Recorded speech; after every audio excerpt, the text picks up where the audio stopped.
Happy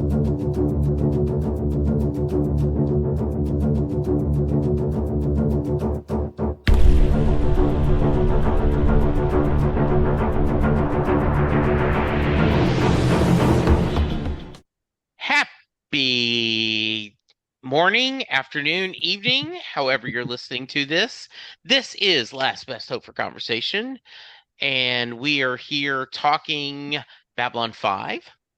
We have Strange Relations, Season 5, Episode 6, originally aired February 25th, 1998. We have just spent 20 minutes talking about other topics. And I think part of that is because Karen, Lou, and I haven't talked in a couple of weeks Yep. due to circumstances, but it also could be our reluctance to talk about this episode. Karen, if you had to lean toward which one would it be? Towards which one? What? Would Why we, we are haven't we, talked?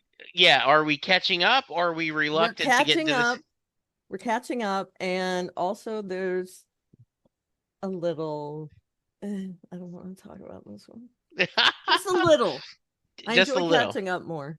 Yes. How about Yeah. you, Lou? Yeah, I think it's a mix of the two. I mean, I don't want to set the tone for the episode before the listeners before we've even started talking about Yeah. the episode, but it's just not one of the best. Let's just put it that way. But it's not terrible either. But I think it's setting a trend for the season that is worrying. Yeah, It's not a Jeremiah whatever from Farscape. Yeah, I Jeremiah like Craig. that episode. I know. I do. There's I always hate that episode. There's always a sacred text. Yeah. Please no. I remember that the feeling of, season 5, because season 5 was the first episode I'm watching real time, the first season. Okay. Interesting. Because TNT was going through it. And I remember going, I just don't get this telepath storyline. Maybe when I watch all the rest of them, I'll get more of it, and I just don't. It is, well, as we get into this, we'll talk about it more. But it is, there is a little bit of a weird dynamic, and I don't want to. I think that, our new lead, our new captain, Commander Tracy Scoggins is doing fine, but it is feel a little bit like we have an interloper among our family, and the new interloper is just not starting. So, so let's just get into it. Bester is coming to Babylon 5 as he should, because there's these colony of blips, of rogue telepaths, and that's what the Psi Corp does, is they round these up. And so you've got this whole big area. It's kind of like I can stop a massive drug cartel in one stop. And we get this whole storyline where Lockley is going, I've got to follow the laws, rules. Michael wants to beat up Bester, and Sheridan's going, I don't want them go. I've given my word, and it's just all mumbled up. So, Karen, you want to help us maybe untangle the difficulties? Sure. I think there's a whole terrace load of interlopers. I mean, we have so many different levels of this. I mean, the telepaths being one tier, definitely. Bester being on the ship, another tier of an interloper in this episode. And I think, and I'm going to be crass here, so pardon me. But crass warning, insert crass warning here. That's right. And you guys might be shocked by what I'm going to say, but I think they shot their load in the 4th season with all of the conflict, and now this is looking pale in comparison. I get that we're doing this telepath war thing, but to me, it doesn't feel like the stakes are as high. And I understand why that they weren't sure they were going to get this season. I feel like that is the biggest detriment in season 5 is I really do feel like this is kind of a wah, wah, compared to last season, if that makes sense. Yeah. So uh Bester, gotta love when Bester comes on the show. And it's not that I love that character. I like Walter Koenig and I like how he plays Bester. And I feel like everything he does is in character. And in this episode, particularly, I feel like Byron was kind of all over the place.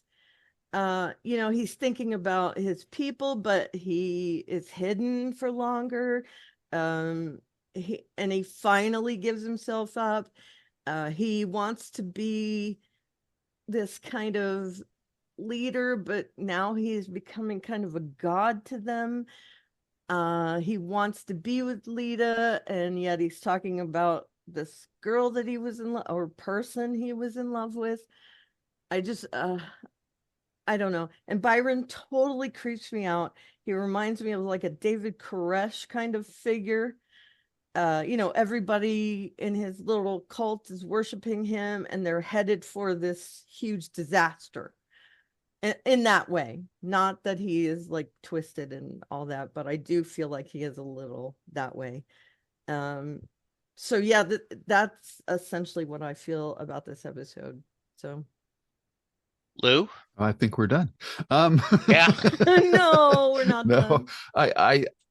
I think Karen's put her finger on why, because after season 4, this storyline is not as impactful. But and it's weird because we're just talking about like MCU movies and the multiverse and how I think that's what's caused a lot of the problems. And they need to kind of get back to the street level stories. And I think this storyline could work, but I think the element of rushing has also caused. I just don't feel like the story logic was fleshed out properly, because there's like things going on in this episode, and I'm sitting here and I'm watching this and I'm going like, why isn't Sheridan standing up to protect these guys? Like he gave them refugee status. Like why is, and I think that's because they want to promote the new captain as a plausible character, and I get that, but it's being done at the expense of Sheridan's character. They Uh, did mention that he is allowing the sovereign worlds to act on their own behalf. And but so he kind of has to step. I understand, though. I yeah, feel like he could have stepped in. yeah, like he didn't even have a scene with Bester. Like he should have, he should have been more active in the episode. So that's one of Agreed. the problems I'm having with this season as well. Uh, and the other thing is, again, the telepath levels of their abilities. Like Lita just basically put all her powers on the table, and Bester's just going to walk away and not bring her back with him. Like I didn't get that either. Like I know they had a deal, but that deal was made with him only being aware of her powers to a certain level. But what she did here was, by blocking them, was, like that's pretty hardcore stuff. And couldn't isn't Bester still stronger than her? Why didn't he just overpower her with his mind? Like all these things are going through my head while I'm watching things. So I don't feel that the season has been thought out as well as the overarching story that we had for the first 4 seasons. And I think that's part of the problem that we're going into this season as well. So um yeah, so that there's like these things, like I'm questioning the show, the episode, more than I'm actually watching the episode, which is never a good place for a viewer to be. So that's part of my problem here. And um I'm curious what they're going to do with Sheridan this season, because he's really kind of out of the loop on everything. Like, like the fact that he didn't have a single scene with Bester, to me, was like a big red flag that uh this show's got problems this year. And uh I like the Bester character, and I like Walter Koenig, but I thought his character was pretty useless in this episode. That was my most. It's been his most. For me, it was his most disappointing appearance in the series to date. Yeah, I'm going to jump in and say the amen to all of that. Um, I Whenever you get Bester, you're always thrilled, like, oh, good, this is going to be a great episode. And this is mediocre at best. Um, I don't find Byron charismatic at all. You know, is it real? Is it Claire all right? It is. I don't, Mm. you know, I um If he anything just called for a man bun, yeah. it's Byron. Uh Although I man don't, buns weren't a thing back then, you but know, now the plan was um that Susan was going to fall for this guy originally. mm, That because she Susan was had that little telepathic Yep. thing. right. Yeah. So she was going to originally, if Ivanova, had stayed, that the storyline would be her becoming involved and having a relationship with Byron, which could have been interesting That because it would would have have been given more interesting. right. Much Yeah, more because Because right interesting. yeah, now the way the show is playing it, it seems the Byron's more interested in Lita because of her powers right, than Yep. because of yeah, her, and that's the problem. right, And in this episode, it totally subverted any relationship that she could have had with Zach yeah, because she gets mad at him for rounding up yeah, the telepaths, the rebels. I'd rather call them that than blips. Blips is just bad. yeah. Um, and so that's sad. And then she's falling for the whole Byron thing, and we know he has ulterior motives. So Yeah, and Yeah, go ahead. and another thing that I think is a tactical mistake with the whole telepath clan is I understand that you've got a limited budget and you can only have so many speaking roles. And so every scene that you have with the telepaths, they're just looking at each other. But I think it Mhm. really would have helped if they would have done like, uh, non, well, how would you like that? They're talking to each other, but we can hear their thoughts. You know what I Yeah, mean? yeah, like Instead of voiceovers. them like they're just looking at each other, and it's like, okay, but what are they They're thinking of? not We don't know anything about what they're thinking about. So it's Yeah, like, they're not acting well enough for us to glean what they're thinking. yeah, like they And it would should have have been done, nice to yeah. just have a smoky kind of voiceover, you Well, know. just like using their inner voice Sure, so that we could hear what they're saying to each other. Like because exactly. those scenes they're just so static and they're just kind of like like a black hole of nothingness. So Hmm. it kills and any momentum the show's built up because you're just sitting there and they're all like, these guys might as well all be meditating for all the use they are in the episode. and I don't mean zombies as in, flesh eating, but they Right. look just like zombies, that Yeah. they have no emotion. They have no Yeah. personality. Yeah. And, let's think of, a classic, right? Where Wrath of Khan, where Khan is talking to his subordinates, Hmm. and they're arguing back and forth, right? There's a discussion, then we could get engaged. Um, so I don't get that at all. Um, Do you remember, Lou, what we used to call Brandon Routh when we talked about Chuck? We used to Uh, call him a board. yeah. Wooden yeah, board. Yeah. Yep. And this really reminds me of that. Although Brandon yeah, Routh is a much better actor. yeah. Yeah. And I do think that there is the idea of, Lockley and Garibaldi, the idea this is the rules. Bester is he is in his legal rights. One of the things the alliances promised is they would recognize the world's, rules and laws. And in this case, whether I believe it or not, I've got to follow through. I also thought it was an interesting story that she tells a story that when she was at Earth Force, Bester actually helped her. Yeah. So she has respect. I do feel it's a little cheat that we don't get Garibaldi and Bester being Mm, able to interact. Yep. I mean, it made it funny she throws him in jail and then she forgets he's in jail. I mean, that was kind of cute, but it isn't it isn't what I wanted, right? Mhm. Yep. I wanted this feeling of what's going on. So yeah, I agree.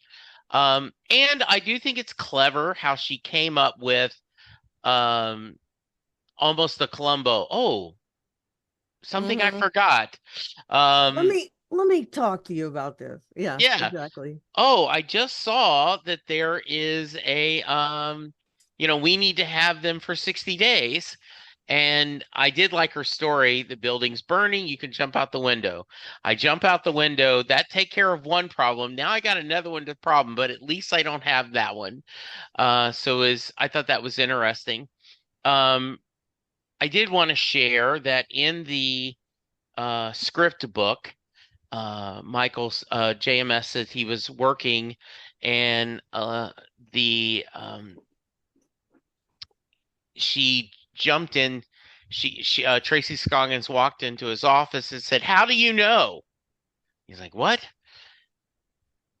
How did you know that the phoenix was my symbol? Ever since I've a child, I've drawn phoenixes. I've talked about phoenixes. Phoenix is my spirit animal or whatever." And he's like, "I didn't." But if you notice, Captain Lockley has a phoenix on her helmet. And he Mm. said it's one of the things that he said every once in a while, just Babylon 5, you figure out I didn't mean to, but I end up getting into that person's real life somehow. Hmm. Um, yeah, so, we Can I kind of go can I ahead, mention a couple little things here? please. Um, just one more thing. I'm gonna do Yes. my Columbo. I think that they did a couple things right in this episode. One of Okay. them is they kind of addressed Sheridan and Garibaldi, that Sheridan blames Bester Hmm. for this whole thing, and he's very mad about it. Yes. So at least, and we don't get a talk between him and Garibaldi, but we see that they've had interactions and he's forgiven Garibaldi for what he's done, Yeah. right? Right. I know Lou. Lou's going, where? Oh, why Um, not? Yeah. exactly. But at least we see that there has been that interaction Yeah. between the two of them. And also, one of the other things is that okay, now I've forgotten what it was I was going to bring up. But there was one other thing. Well, I do like that Franklin gets approached, but why isn't Sheridan used there? Hmm. Right? So there's that.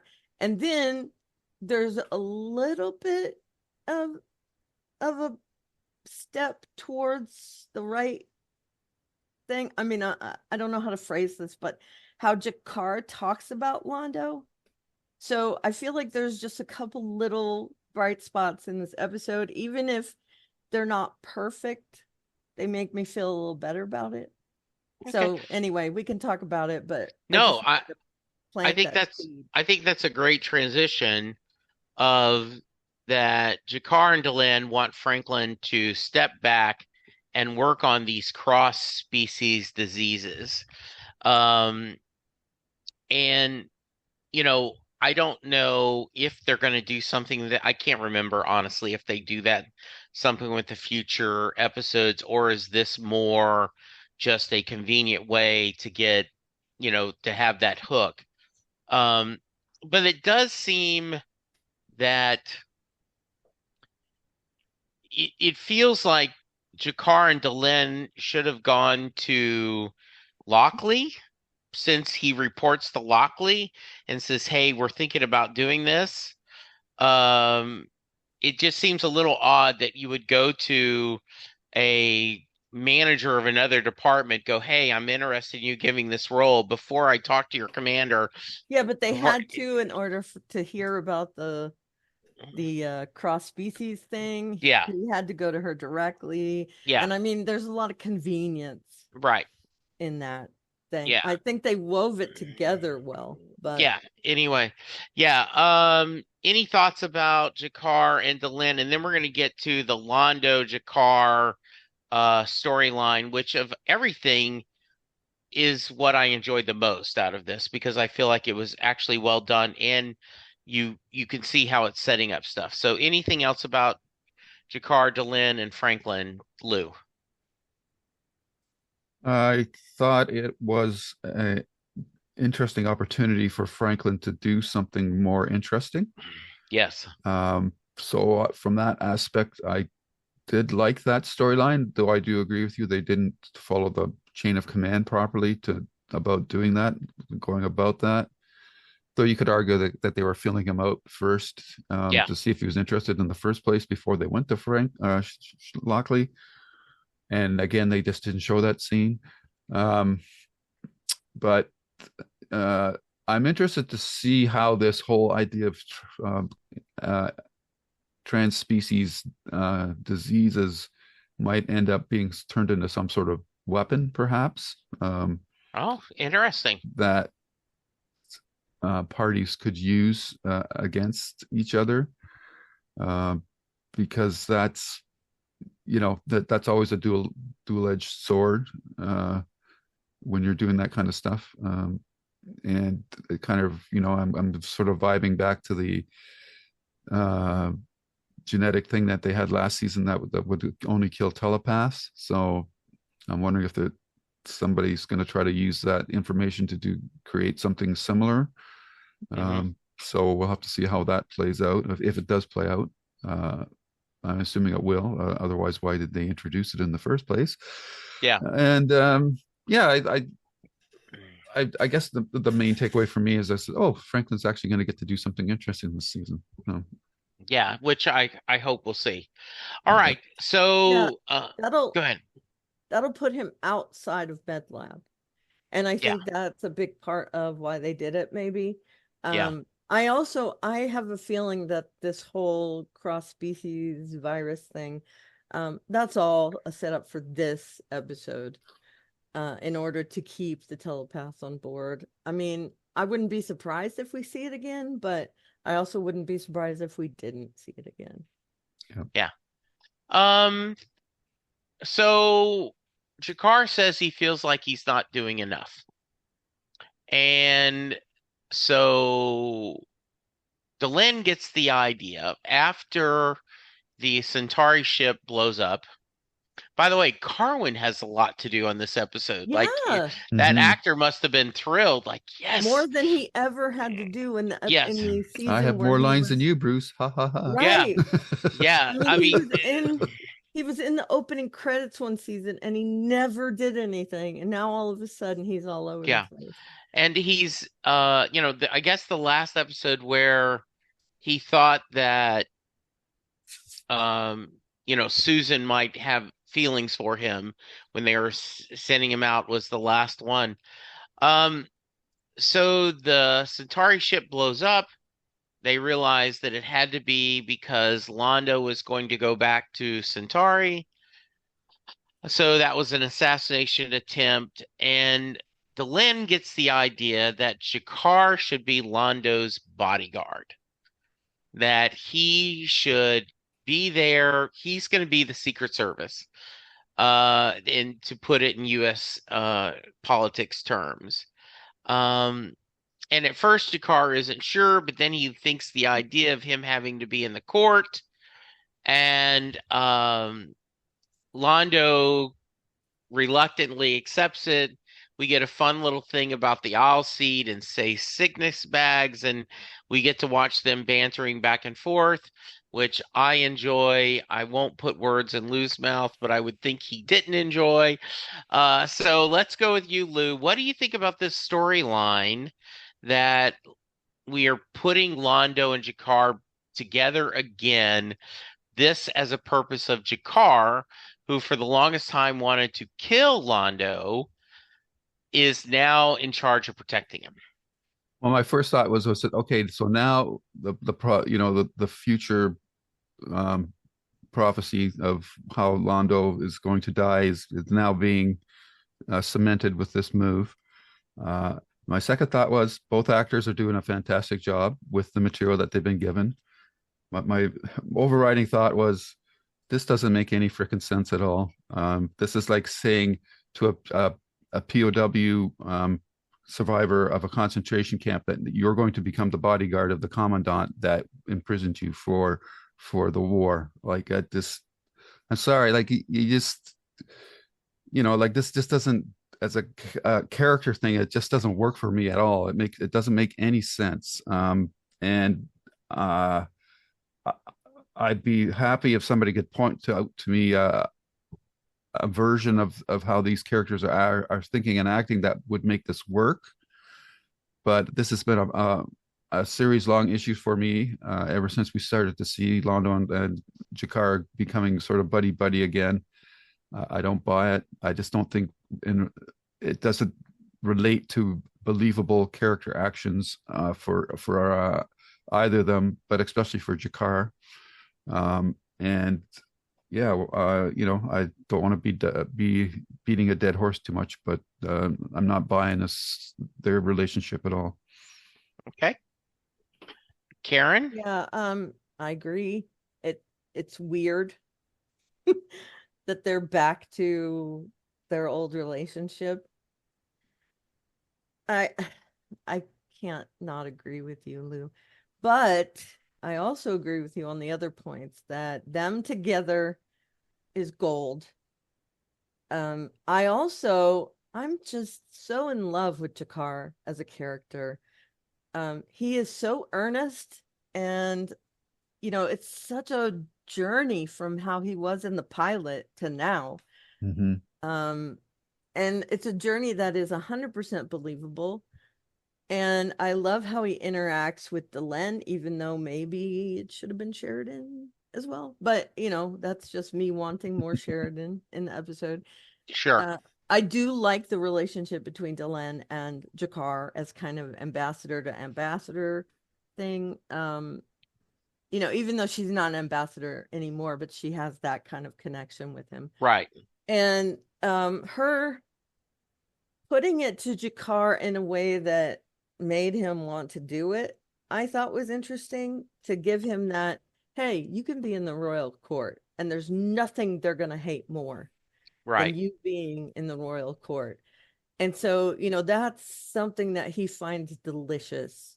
I love that word, delicious. Yes. I really think he's like, oh, I can't wait. And like Lou said, I mean, this is everything falling into place. You would think that Londo would reject this Mm-hmm. because he doesn't want the prophecy to come true, but he's playing into it. Yeah. So I find that interesting. And the whole assassination thing, I mean, I'm not surprised that someone wants to assassinate him. I feel bad for everyone else on that ship. I didn't feel like that got enough. Sure. There was a Yeah. lot of people on that transport, right? Innocent people. And the way Lockley was talking about it throughout the episode, it was like, oh, well, we got to figure out where it came from. Okay, is there nobody who's willing to say, to be a little, upset by it? Yeah. That didn't happen, which is weird. I mean, it's an act of terrorism. Right. And that was one of the things I thought about when I saw how Lockley addressed it. Um, Maybe I'm the only one, I don't know, but it felt No. weird to me. And I do feel like they're really playing into this whole prophecy thing, and I do like it. I can't wait to see more of Jakar and Londo together. Again, there's a part of me that is like, okay, I don't get it, but I love those two actors together. So, I'm doing this thing. I'm doing the scales with my hands. I I guess I'm willing to hand wave a lot of stuff away, but there's a part of me that's just like, I can't imagine that Jakar would forgive him enough to do this. But again, they're playing into that whole prophecy thing, so I kind of get it. Yeah, I think I agree intellectually with everything Lou is saying. And I guess that because I love these two so much together, I kind of hand wave that uh premise, that, okay, yeah. Because I do agree. Your point about a commandant and, someone who was in the concentration camp, that have they earned this enough? And, um, I get that it hasn't. To me, I think because I want the end so much. And I remember years ago, Peter David wrote in one of his columns that he used to do a column for Comic Buyer's Guide, and he talked about some rules of writing. And he said one of the things was if you are doing something outlandish and you acknowledge it and you call it out in the prose, that people will forgive it. For example, he had Rick Jones falling out of an airplane in the Hulk, and he said, "Well, I always carry a parachute because you never know when this is going to happen." And they're like, the audience will go, "Okay, we're acknowledging this is stupid, but he's doing it." And the other one is if you are giving the ending people want, they will forgive you even if you clumsily get there. And so in Yeah. my case, I want to see these two together, so I'm going to forgive the clumsiness doing there. But I really acknowledge and agree intellectually with what you're saying, Lou. Yeah. Well, It's and you made so a good point. It's like those Indiana Jones movies, like, the nuke the fridge became a meme for quite a while. And I Yeah, always remember the other one where they jumped out of the plane with the life raft and yeah, yep, went sliding down the mountainside. I said, like, okay, so dumb. yep. Yeah, they mhm, never acknowledged it, No. which right, bothered me. And so yeah, far, they haven't really acknowledged it here. right, I mean, there is Well, a I kind I of could see the intent that roundabout. yeah, I could see the intent they were trying to play Yeah, it for laughs with Jakar's, like finding it deliciously ironic or humorous that he'd be, making Londo look bad to all the other Centauri's for having him as a bodyguard, but that's not enough to yeah. hmm this persuade me that he would be doing this. So I yeah, feel like it's really cool that we're kind of all on a different train track for this. yeah, yeah, Although we're we all at do us kind of coming to the same run station. right. yeah, Exactly. We run parallel, but we all Yeah. kind of have a different point. yeah. Yep. And so I know it's coming. And I will just, you can imagine, they're going to go to Centauri, and I hope you guys enjoy that journey and the scenes there. I do want to remind you, he mentioned that the Regent has been ill, Yep. and I don't know if you guys remember, but the Regent waking up with that creature on Yep. his neck. Right. Yep. So that will become important. I'm And I, assuming that has a lot to do with why he is not doing well. yeah. Um, Are we going to see Rifa again? No, he's dead. yeah, he's dead. Okay. Yes. So I'm trying to see if there's anything else we should cover. Okay. So Garibaldi. yeah, Yeah. Garibaldi being in that was I agree with you. I would have loved Michael and Sheridan having a scene together. Hmm. I just still want that. Um I do like I think it's too late for that though, yeah, because yeah, Sheridan pretty much said yeah. he's But gotten just to tired. say, Michael, I'm so sorry or what, or just like, yeah, I'm gonna close my eyes and you just do whatever you want to Yep. do to best her. Yep. Um, I do, um, I do like Michael and Lockley together. I like that Yeah, like I'm we, getting vibes, man. yeah, yeah, Dude, he's married. No, but I don't. yeah, Might as well not be. yeah, Yeah, well, yeah. And I don't so like the cheating thing. no, So, No, I know, but and that's just and the vibe I get. technically, I think it looked like they were married, but I think Mike JMS said they weren't married. So I don't know, but it sure he looked called like they her were married. he Yeah, called her his wife, yeah, so hmm hmm, yeah. So we'll see. Um, and that's I do think it hinky. was funny to go, I know there's something I'm forgetting. I'm forgetting. And they go, oh, crap. And, Michael offline. That was a wonderful line. And then we end with Lita going and they're all singing Kumbaya. And Oh, and I picture, by the way, this was an original song yeah. that JMS had written. He talks about in his autobiography that Sounded he like a spent hymn to me. exactly he Yeah. spent time in a cult that he was attracted to originally. JMS did? JMS, yes, in Really? his autobiography, Oh, he talked about that he spent time in a cult. He was originally uh, was I never knew this. attracted to a female member of the cult Oh, and ended up getting drawn into the cult. mm. And I do think Lita, and I, I made this note before I read the script or reread the script that I think she has an attraction to not just Byron, but to the community because Mm-hmm. she does Yeah, for not sure. feel Yeah. that she's part of, she Anything has else? nowhere to belong. Yep. She isn't part of the Psi Corps. The Yep. Babylon 5 community use her as a tool. Yep. Um, she doesn't remember that Zach was trying to, you know, talk to her, but Get she's with been her. moved to Yeah. smaller quarters. They're doing this. So I think the idea of being part of this community is very much an attraction to her, and I will forgive her being blinded by the light, so to speak. Happy 75th birthday to Bruce this week. That Blinded she by is the wanting to be part of this, right?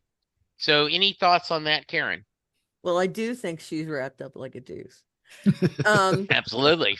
Well, I have the song lyrics here.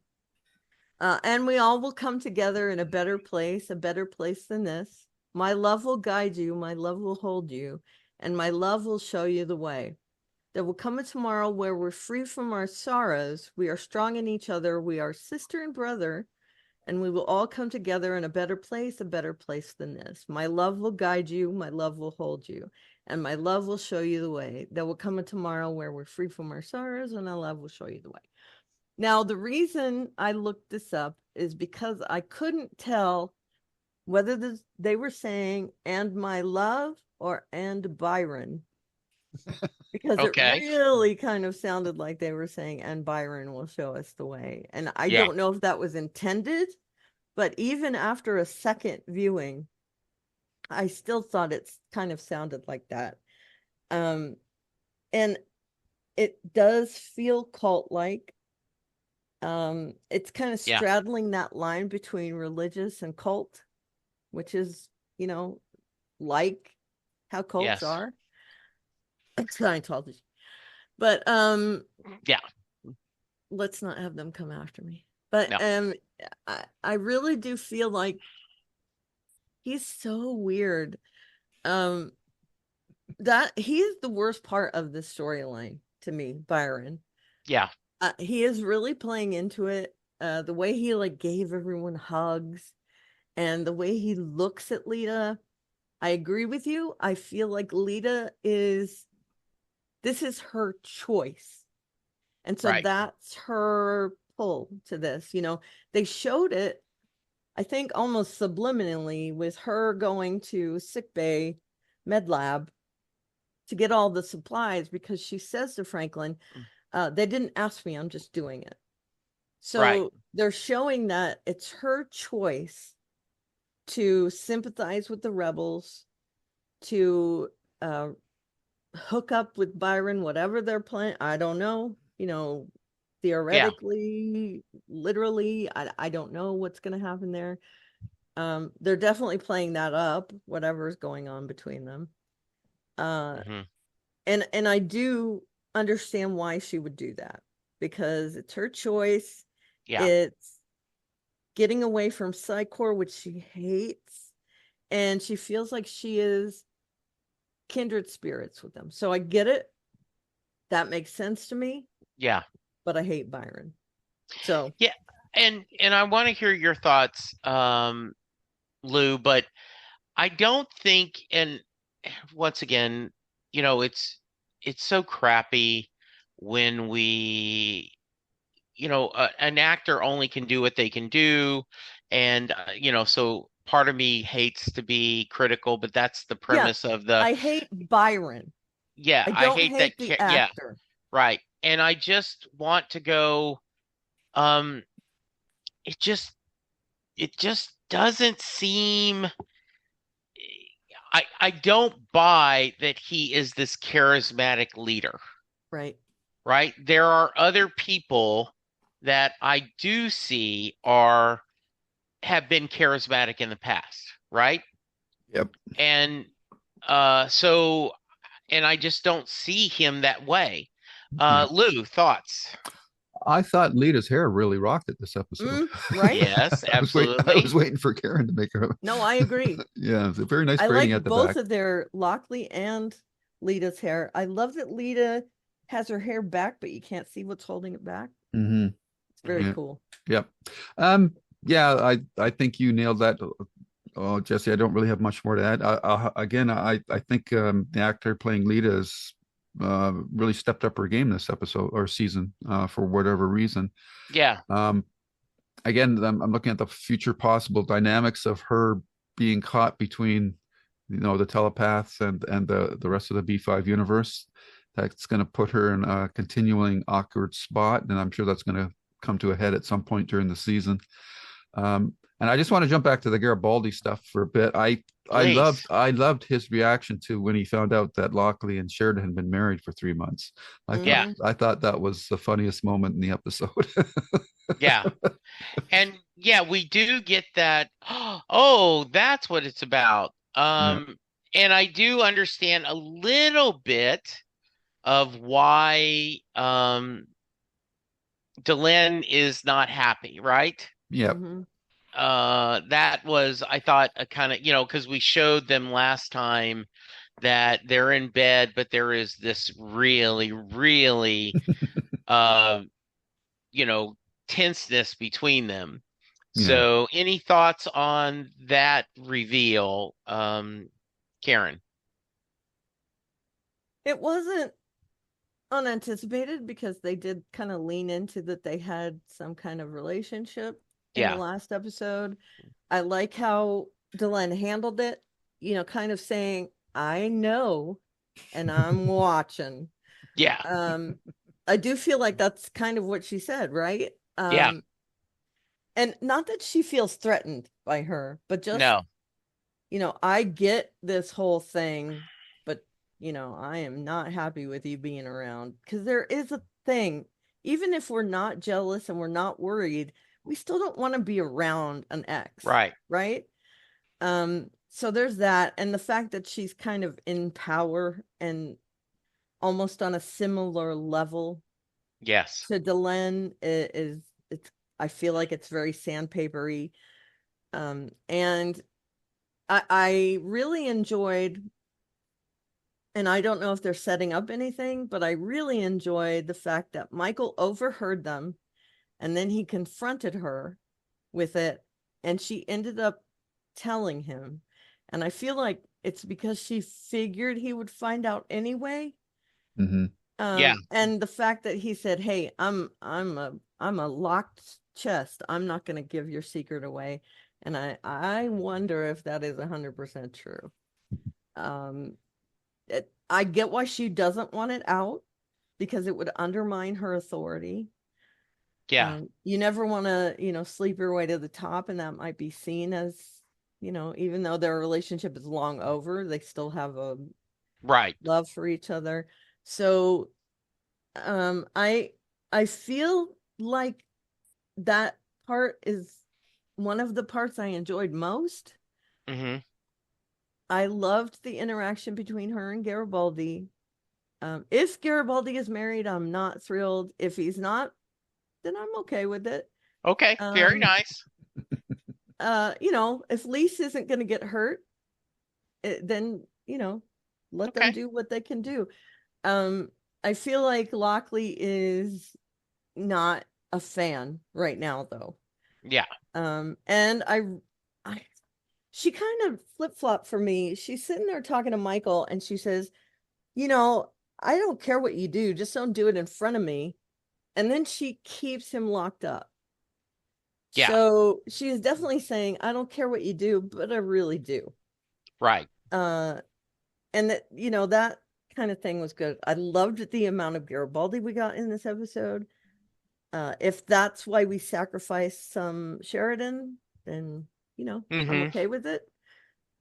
I feel like he's a great character, and he was good in this. I like that Sheridan acknowledged that they have kind of made up with each other, Yeah. and how much they all hate Bester, Yes. which is, that is going to come to a head. We know that there's going to be a telepath war. So where is he going to fall in all of this? Because the enemy of my enemy is a friend. Right. And if it comes to Byron being the big bad, then where does Bester fall in all that? Which Yeah. is a really good thing to think, to Yeah. look forward to. So I agree. All right. Any other things we need to talk about in the episode? Franklin, can we talk a little bit more about Franklin? Sure, let's do it. I love that we see him sympathetic with the down below. Yeah. Again, that's a big, talking point for Franklin. Yeah. I love that the actor gets more to do, and that they're letting him with dialogue and storyline, giving him a better position. I love that they're going to take him out of the med lab so that we can have him more of him without having to go to someone who has been injured. I also like that he and Lita kind of had that moment together where he said, all you got to do is come ask. I get it. Yeah. I'm a doctor.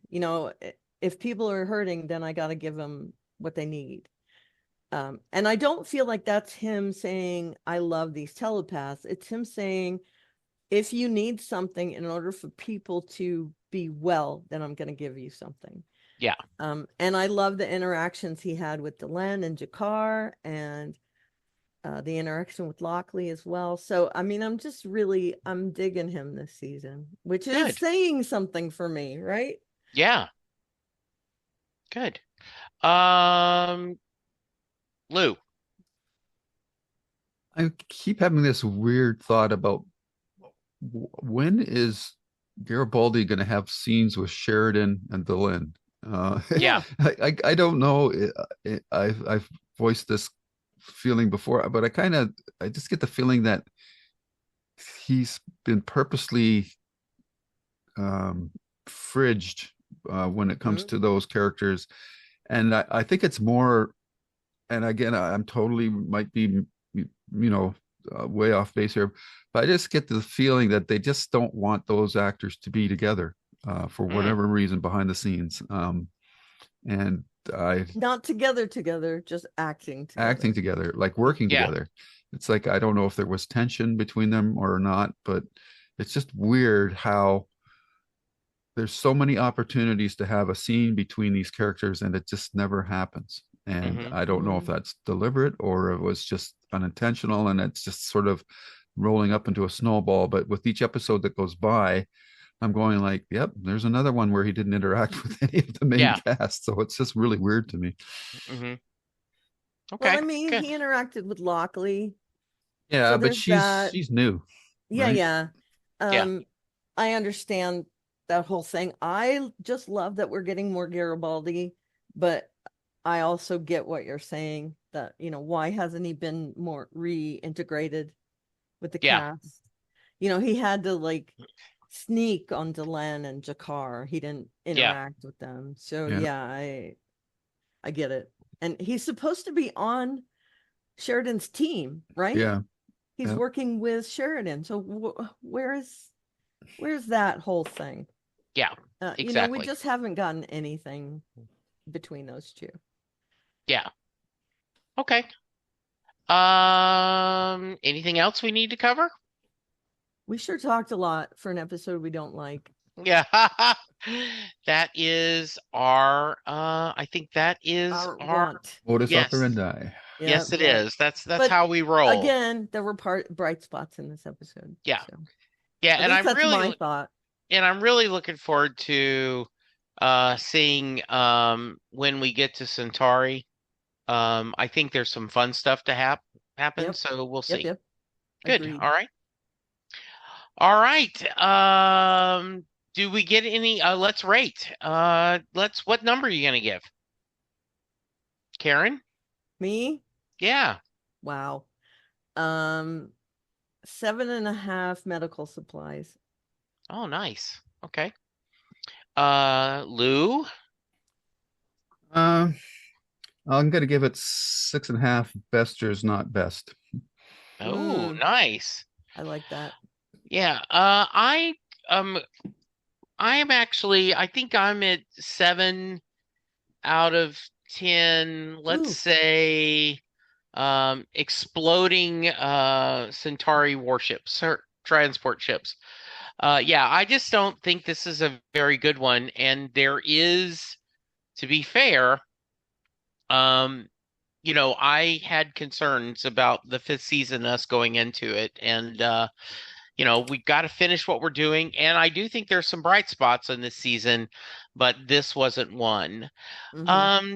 Do we have any feedback, Karen? Yeah, before we do that, can Sure. I get what the rating was on Lurker's Guide? I'm I curious. absolutely can. I will be glad to do that. 7.84.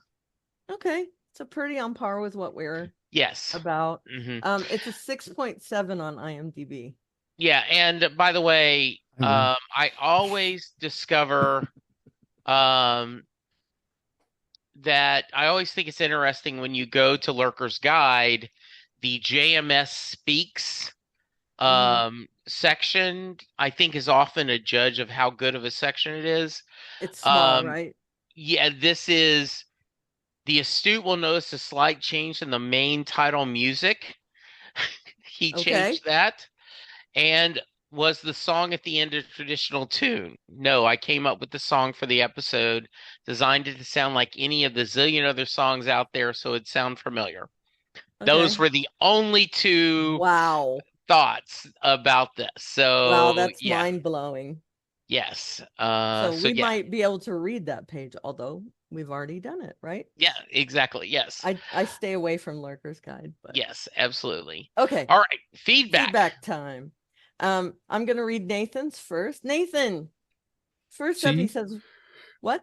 No, I was just gonna Oh say, yeah, see, see, we're reading it." see. Um, first up, he said, "What's the point of writing you letters if you don't read them?" And there's a winky face. I do have to explain, and we've said it a couple times, but we haven't really emphasized it. We did a few episodes ahead of time because Jesse was going to be unavailable for a couple weeks off and on. And that way we had something to release, but it was recorded earlier. It was Yeah, recorded like 2 weeks before it was released. yeah, So we didn't have that feedback yet. And we felt like it would be going backwards to read it on the next episode. So that's why we have actually put eyes on your feedback. So yes, we've seen your feedback. We just didn't read it. So that's why we're not ignoring you. And yes. we're back on track right now. So I'll read this one. This is for Strange And and Relations. and just while you're there, we actually, because I have some vacation planned and family things, as I told them, the cowboy season, like if it's a noon start time, it's difficult for us to do more than one episode. So I am we do have a whole schedule coming up. So we will be doing some recording in advance. Yep. Just wanted to let you guys know that if we don't hear your feedback, it's not that we didn't read it is not because we don't love it or want it. We just because of timing, it just didn't work Right. out. Jesse, Because aren't our you schedule closer is to weird. Houston? No, I am actually in Dallas, In Texas. Dallas. So Oh, so okay. I I'm thought you were in yeah. Houston for some No, reason. I was gonna so say you yeah, should be an so Oilers fan. yeah. So and it Well, would there's be not, I don't think there's yeah, they're a the team in Dallas. Texans now. Are they? Yes. Oh, Right. so Yeah. it shows you how Um, up to date I am on that. And well, you're not American. We get Yeah. it. Oh, but American football is very big in Canada. Oh, Hmm. okay. That's Yep. cool. Yep. Hmm. Okay, All right. this is the only one we have for Strange Relations. We have two, I I think. have one for Learning Curve, but give me, if there's another one, send it to me. Okay, I will. Um, As so we produce on the air. right, sorry. Oh, behind the As for curtains. That's Yep. right. You like behind the scenes, right? Yep. So as for the episode, it's all the way frustrating. Sheridan is in full idiot ball mode. It's somehow a discovery for him that the Psi Cops will come for telepaths in his colony. Writers should be one step ahead of the story, and JMS was 10 steps ahead with planning seasons worth of the plot. Here he's behind in a very obvious matter so that the story could happen. It's frustrating. Yeah, we kind of addressed that, right? That we feel like he had everything set up for last season's ending to be the season ending. Yeah. And that's why this seems so messy. We agree with you 100%, Nathan. This Yes. episode also gave me a strong feeling that the show is not like before, because for the most part, even in the first season, it tried to look at the wider issues and at least ask questions. Whereas here, there's just a reiteration of the story we already know. Yeah. Psychor hunts rogue telepaths, a captain finds a clever way to deal with it, repetitiveness becomes constricting. Also, Hmm. newly independent Mars is not discussed in any way. Do they have different laws for telepaths? What would they do with Psychor that was brutally used to suppress their underground movement? It's like the separation of Mars didn't happen at all. Yeah, why didn't the telepaths settle on Mars? Good point. Too close Exactly. to Earth. Yeah. Maybe, maybe. Yeah, Babylon 5 is much further away, right? Yeah. With regard to Nathan. So, Nathan, we love your emails. Please keep sending them. We will keep reading them. Absolutely. Okay, and Texas on the Shock. I just got it. Yep. So which is the strangest relationship? The one between Lockley and Bester, the one between Lockley and Sheridan, or the one between Byron and Lita? And here's my answer: yes. How about Um, what the relationship between Jakar and Londo? right? Yes. The Again. weirdest one of all. Yep. First off, we have Sheridan going full politician. He made a mistake. The first one was letting the telepath stay in the first place, which Loxley reminds him of, but then he somehow neglected to extend any form of amnesty to them. So when Earth comes to collect fugitives, he doesn't really have any standing to refuse. And then he dumps it on Lockley. And again, I mean, this is Karen talking. I feel like it's all for convenience, right? Yeah. Yeah, that's just how he wants the story to go, so that's why it's going that way. Yeah. Byron, on the other hand, seems to want to take everyone's problems on himself, something that Lita calls him on, demanding that he take care of himself. Zach also has him pegged when he calls Byron a martyr. Oh, I forgot about that. Yeah. That's true. And we find out that Lockley was married to Sheridan for a short while. I've never really minded that much, but it does seem a bit predictable, despite what Garibaldi says about never being able to guess that one. I do Right. like their conversation and the lead up to it. Lockley seems to be finally realizing that Babylon 5 will not be commanded by any book she ascribes to. And I really like the solution she comes up with. One might wonder why Bester didn't get any sense of deception from her, but everything she says is the complete truth. There is a complication. Franklin did just hit her with the paperwork, and she doesn't like it either. It keeps the wolves at bay for a little while. Hopefully, she can figure something else out before time runs out.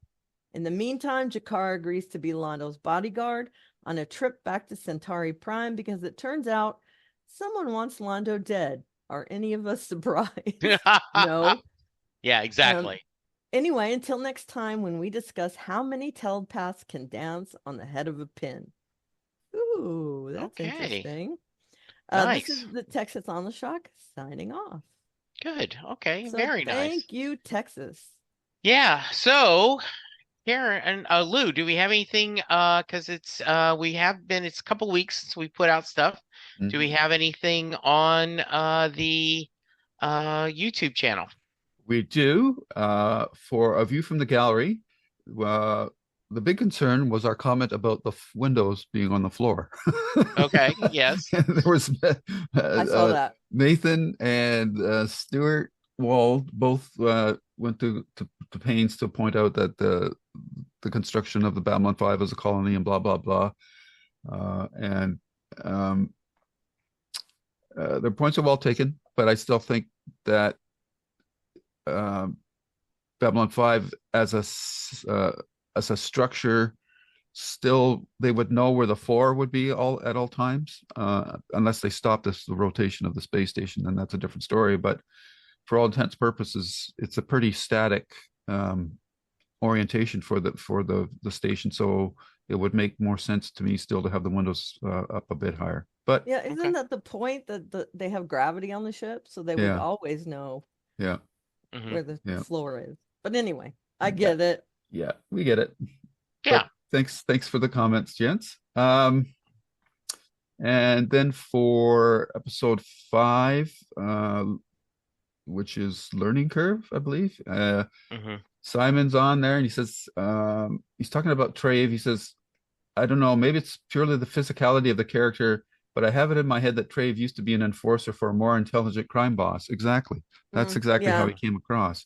Yep. Yeah. I wonder, had William Sanderson been available, if they'd use him as Deuce again. Mm, Trace Oh, Deuce sounds like a nice. typical JMS adaptation. yeah. Yeah. I would Um, have loved to see William Sanderson in that role. yeah. Yeah, me too. Um, and then they're also talking about the public cheering. Uh, Stewart says he doesn't agree with the substance of Lockley's statements, at least in full under the circumstances of the story. But I think that the support for her came about because Garibaldi was acting like an ass. Yep, I totally agree with that. I could see Um, that. Yeah. yeah, and that's it. Okay, good. If someone wants to give us feedback, Lou, how can they? They can obviously come to YouTube and look for Lou's Reviews, where you'll find our Babylon 5 podcasts, as well as our JKL Media podcasts, my Writer Up podcast, where I interview writers, and as well as the Stephen King podcast, which I haven't been doing much of lately. And I just want to take the opportunity, because we did Bruce off the top of the show, but Mr. King's birthday was yesterday, September 21st. He's I saw now the that. ripe old age of 77, still writing strong, and hopefully he's going to be able to get us a couple of more books while he's still got the time. And we just have to thank ourselves, our lucky stars, that he's still so prolific and on top of his game at this stage of his career. Amen. Can I mention that Amen. on that note, Slash Film just put up a list of Stephen King's test 10 best books. So I Okay. urge you to go and read that. I retweeted the link, Mhm. and that Oh, will lead good. me Yeah. into Yeah. my Twitter, which is at Elevaria. Go ahead. Yeah. And as a side note, his latest movie, Mike Flanagan did, Life of Chuck, won the People's Choice Award at the Toronto International Film Festival this past week as Awesome. well. So I'm looking forward to seeing that in the theater. Me I think it's too. kind of like A Wonderful Life, Stephen Yeah, King style. Hmm. We which is haven't, going to be twisted. yeah, we haven't, that's not available yet, right? No. No, it's not out Okay. yet. Okay. So yeah, I tweeted that, and my Twitter is at Aliveria if you want to go look at that. Feel free to follow me. I feel like sometimes I'm interesting or sometimes I'm not. Always interesting. No, Always. Yes. untrue. Because if you don't like World of Warcraft, then you won't like those posts. If you don't like romance books, you won't like those posts. But I might introduce you to something new. So you Hmm. never know. I'm at Eldeveria everywhere, by the way. You can see my dumb cat on TikTok. There's a few cat videos there. So stupid. But yeah, at Eldeveria. And also you can send us an email like Nathan in Texas at jklb5podcast@gmail.com. And I am at Jesse Jackson DFW on Twitter, Jesse Jackson, Louisville, Texas on Facebook. I'm being very political lately. So I apologize in advance if Lately, you more lately. Yes. Okay. Well, it is that time of year. It Right, is yeah. that time of year. We Yes. got to get people voting. That's one of my final things. Go Yes. and vote. Yes, absolutely. There do have coming up, as we're recording this, it is Bruce Springsteen on September 23rd, his 75th birthday. He may have just done his best live show ever. He was at See Now Festival. Um, and if you are a fan of early Bruce Springsteen music, it's available for a download. He was on the beach and doing a lot of the songs he wrote during the first two or three albums, where all about, in fact, someone made a point, any song he ever mentioned something about Asbury Park, he did that song that night. Oh, that's cool. Yeah, it was very fun. So we continue to do that. Please stick with us as we get through season 5. We do have some surprises coming up. We're going to be doing some other TV series, maybe some one-off movies. We're kind of figuring it out as we go. So hang with us, and we appreciate the support. So, Lou, Karen, as always, this is a joy. It makes my Sunday mornings very happy, regardless of how bad the Cowboys play. That's I right. know it's a good Sunday when I get to talk to you too. There you go. Regardless of what are the events in Warcraft. There we go. Exactly. How about that? Yeah. hmm All right. So, everyone, be safe, be kind, and we will see you next week. Bye. Bye bye. Bye. See.